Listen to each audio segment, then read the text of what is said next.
So, si Sir John po lalagay yung pangalan, ha? Sir John Carbos. Si Ma'am Jonah po pala ito. Ma'am Jonah Carbos. Address po sabihin Susi. Solano Laptop UC. Number, okay. Jonah 37. .jb ito, ma'am? .jb at hanggang.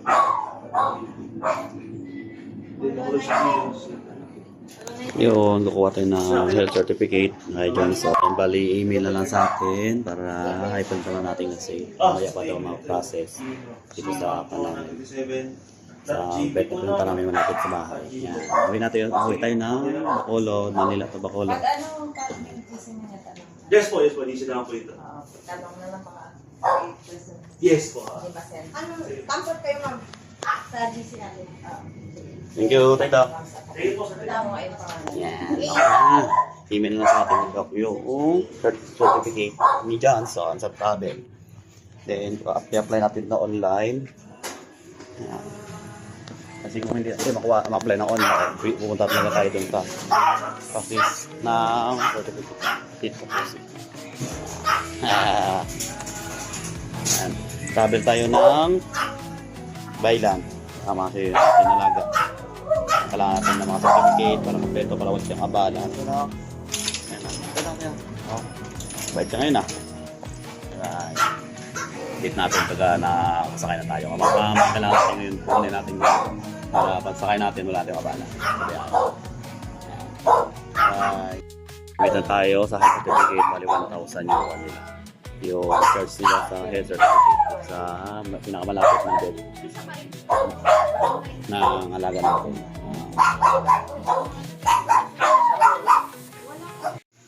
Ayun mga sir, type nyo lang yung website nila dyan, NBQ.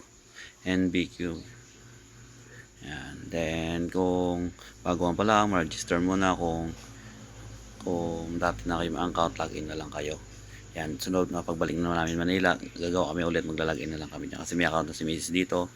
Kailangan lang dito ay vet certificate para makapag-completo na yung requirements nyo sa shipping permit para makapag-apply na kayo. Yan, madali lang naman siya.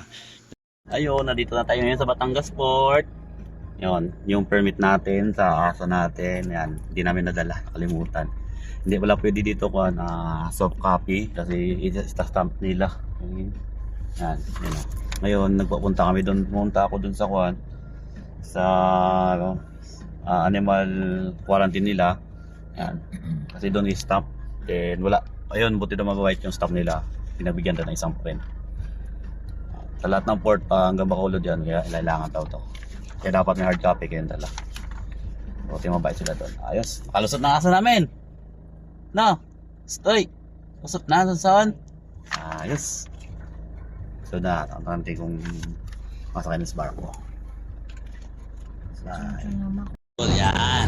Last na namin to na roro na aming nangalaga. You know. Pero buti itong last namin na roro dito sa unta ng Kalinang Batangas ay halapan to Bacolod na pwede yung alaga natin. Kasi sa ibang barko hindi siya pwede kaya doon kami nag-stay sa loob ng sasakyan. Kung gusto niyo siya dalhin sa taas ng barko tulad ng paskat, yan. Paskat yung kanina, dapat may cage kayo dala. Pero wala yung cage, hindi kayo papasok sa loob. Yan. Kung dito sa TriStar, yan. Record tayo cage, pinayagan tayo, talin nyo.